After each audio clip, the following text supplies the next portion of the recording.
Alright guys, it's time for another round of video. Man, applying this thing is like so freaking hard. Alright, there you go. It's like insane. Alright, nicely cleaned. Okay, so I'm getting some sort of relief now from the long drive, and this time around the car's still shaking, but the shake has gotten less. So let us continue with I passed by a random town before previously. I feel like I should have rested in that place, but then I didn't. So afterwards, this came out, and I'm just filming right now. I have to go another over 100 miles again, so might as well do the thing.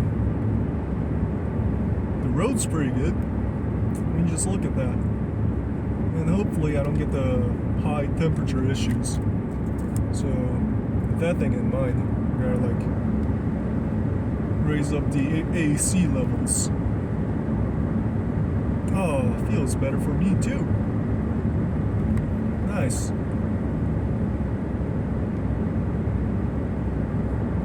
Whoopsies. Sorry. Yep. Speed limit here is 60 miles per hour. But there's this angry truck coming up behind me. Yep, gotta release my gas. There you go. Pass by. Oh yeah, nice. This is amazing.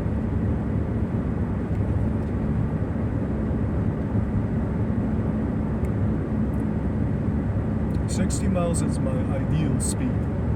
Cruising. Oh, what is that in front?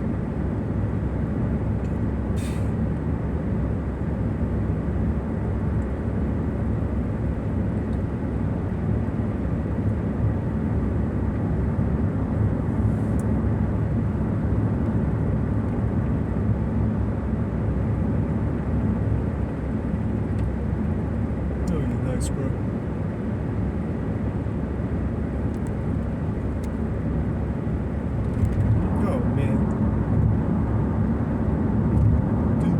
What do you mean by that? Do not pass. I passed through already. Yeah, there are these signs which should have been placed along on those fences, but then they're placed like right over there, right on the side, as if indicating that for us not to pass through these roads. Man, this asphalt's amazing. It feels nice to my body. It's like so soft. I mean, if my wheels weren't acting up, this should be a wonderful ride with like barely any shakes.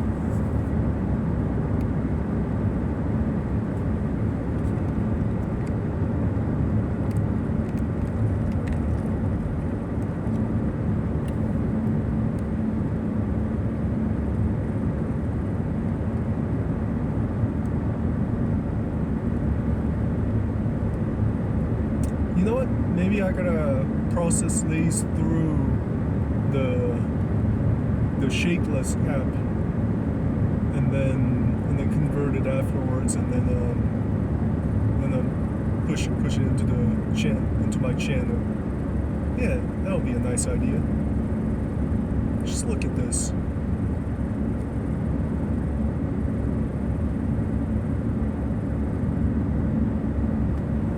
You guys like this scene?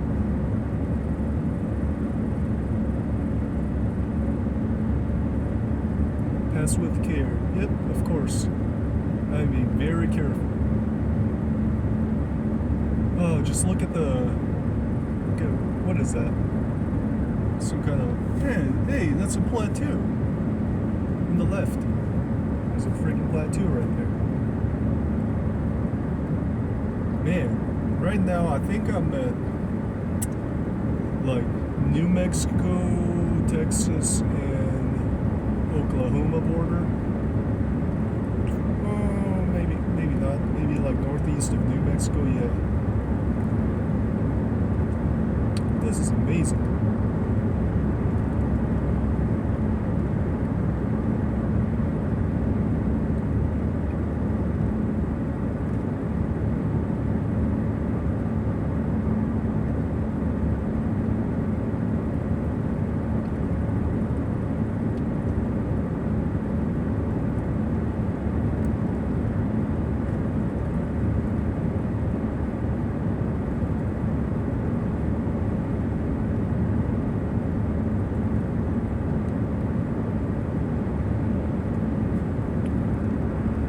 Oh yeah, my device is not getting hot right now.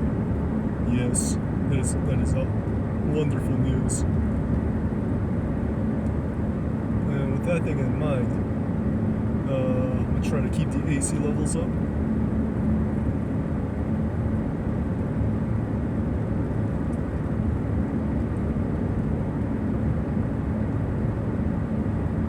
I still have a little bit over half the gas, so I'm still in good shoes, or I'm still in good standing in regards to my car. It's got lots of fuel, I think like 18 gallons. So that's still like more than 200 miles worth of mileage left.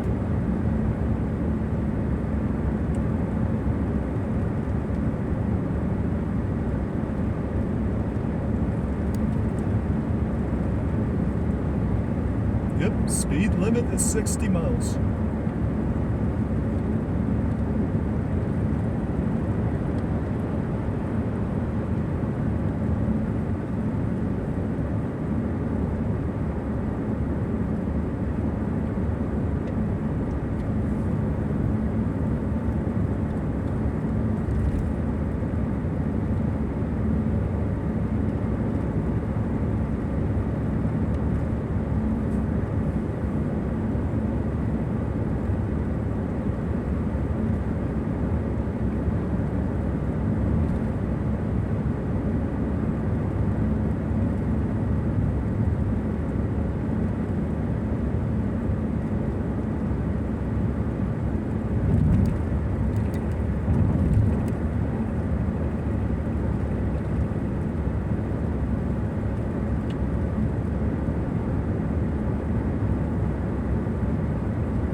Oh yeah. So have you guys realized your rear view mirror has two kinds of uses? I mean, may call me crazy, but like, try this one out. So you originally have it set to a point where you can see through the rear view window, right? So in that case, lift it up a bit to a certain distance.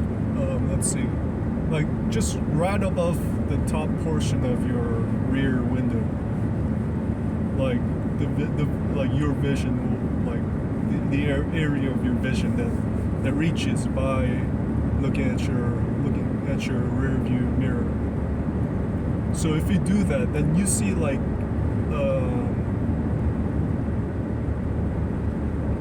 how do I say it?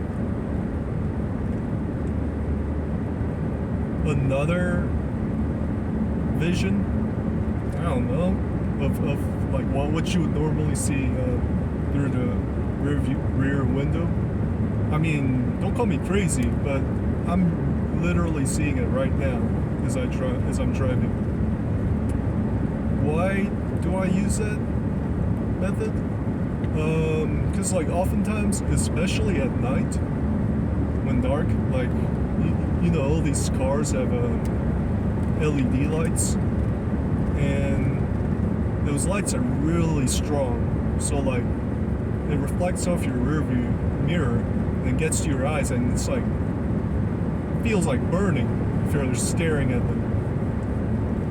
So like that's when this vision comes in handy, because just don't be afraid, and like lift up your rear view mirror, and you can see you could still pretty much see if you have good eyes, and but then like those LED lights, they won't be as strong as compared to if you're just looking straight ahead with a rear view, straight through the rear view rear window. Man, words are hard. God darn it. I mean, don't call me crazy. I mean, I'm actually using it right now, and it's daytime at like 4 in the afternoon, and I'm still using it.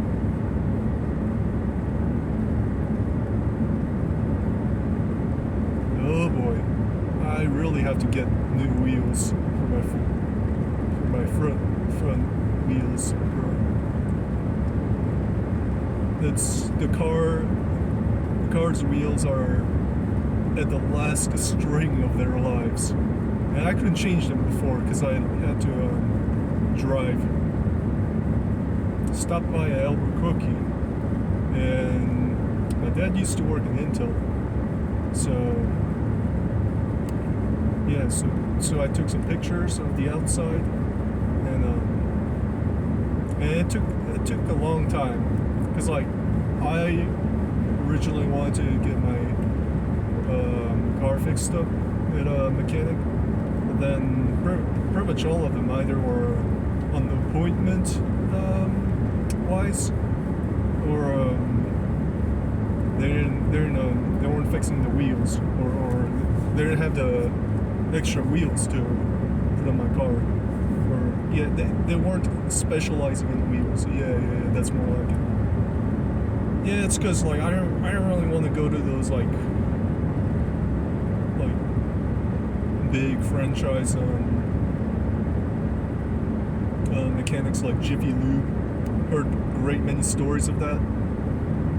Great many bad stories. Yep. How its engine oil change costs $80, while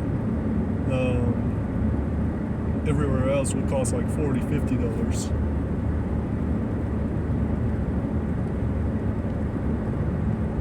Yep. It was on me, and I lost like a couple hours in that place. So I'm just hoping that the two front wheels last until I get to wherever I have to get to. I'm walking on a thin ice.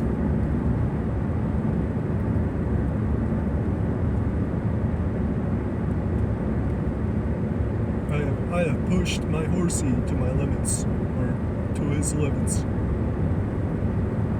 We're pushing him beyond his limits right now, because his legs are giving up, and I am so inconsiderate and not even changing it.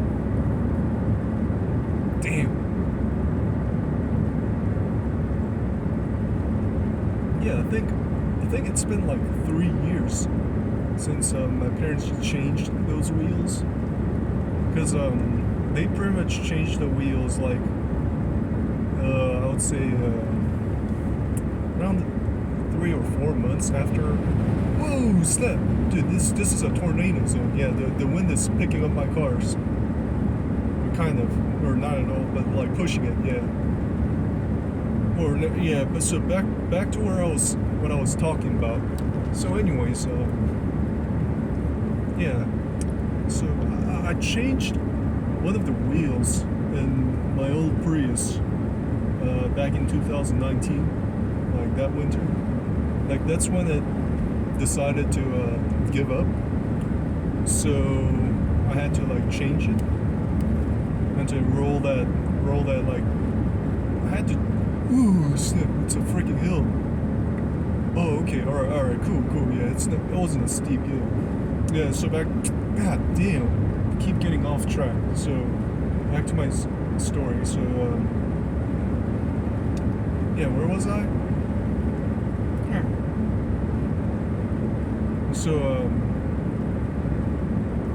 Yeah, back in 2019 winter, that's when one of the wheels in my old Prius decided to give up and just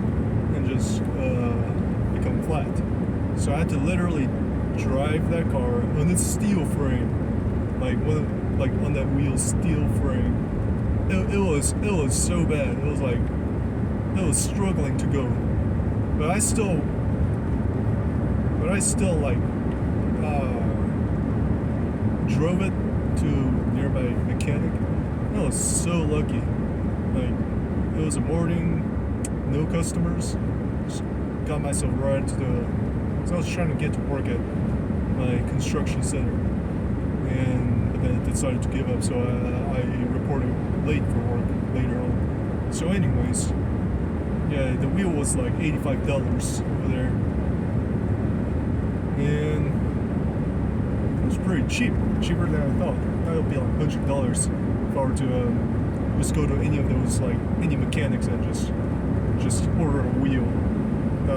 They'll price it expensive, $85, and yeah, it was fixed right away. So I got lucky, but that's not the whole story. I spent like the first hour trying to put on a spare tire by myself in my garage, and I couldn't do it because I'm the tire, or what was it? The monkey wrench wouldn't work, or it wouldn't be strong enough to, I don't know, unscrew the cork cap. I don't know what to call it. You know, those like hexagonal shaped something that holds the screws. Those fat screws together. I don't know, to the cars or whatever. Yeah. Anyways, yeah, I couldn't fix it on my own. So, well, the spare tire was never used, and it's always the what if situation. Like, I really, so when I make it to the next destination, I have to really switch those wheels, because I cannot risk getting flat in the middle of a road, in the middle of wilderness like this one that I'm driving through. Man, that would be like disaster on Earth type of scenario. Like, disaster in my life, getting stranded out in the middle of nowhere with flat tire and just nothing to do. Yeah, it's pretty risky. That's why I think, yeah, I get why my dad was like, yesterday he asked me that he told me that I should not leave so early and change the wheels on the car at the local mechanic that he knew. But I still went. Well, I don't know, because like the first day I had to drive like so long. So if I were to wait and just get the wheels fixed up, then that would be much of a drag. And I would arrive to the place on time. I wonder if you guys enjoy like looking through this view. I don't know, I'm not sure, because my channel isn't big. Nobody's like putting comments out there, so I would have to grow my channel first.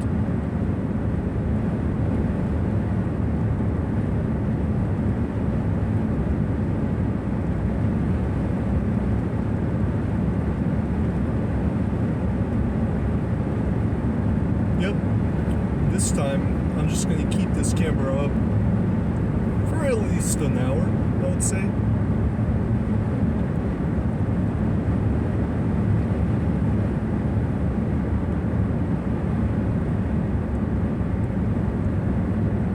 Oh yeah, my wheels are sorts of jolts and bounces. It's at the last of its life and pushing beyond its limits. I am trying to scrap up more than what I had paid for initially, which is bad, so don't ever try this. Don't ever try this.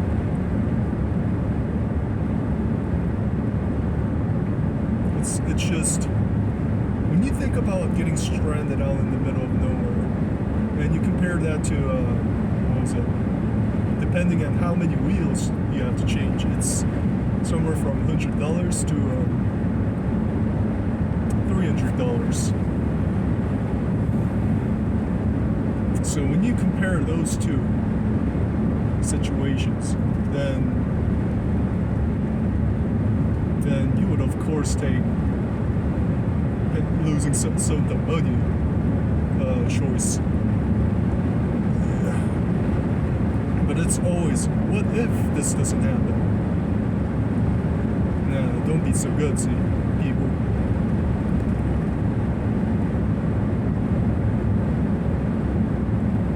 Shouldn't be so gutsy like that. But, you know, when you actually think about it, it's like, it's surprisingly those people or like in the movies who appear really sick and just can't make it through till the end and stuff, you know what I'm saying, are the ones who usually last longer than many others.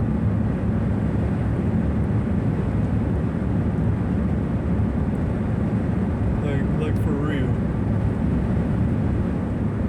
I still remember seeing one of the Aliens movies. This old man who was coughing and choking to death. He was actually one of the ones to survive for so long, while like others died off quickly. Well, he didn't survive till the end, but still, like, his life was so long.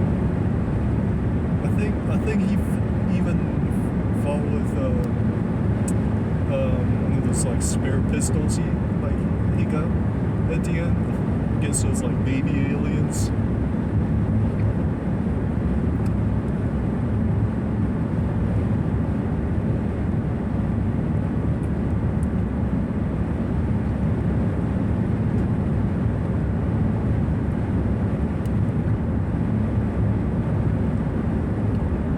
Alright, so my gas has reached the middle portion.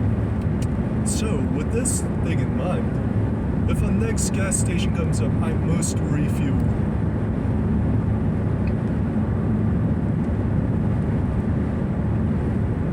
Because, yesterday, I've already talked about this, but since, like, not many people would watch all my freaking road trip videos, so I'm gonna say it again. So let's see. So yesterday, I arrived at Phoenix thinking that a large town or a large city will have cheaper gas than a small town or village, or just a gas station off nowhere. You know those gas stations. I had this like I was being biased. I was like, oh, the big city will of course have something cheaper than like other places because it's more convenient and like just all sorts of reasons. But absolutely not. It was like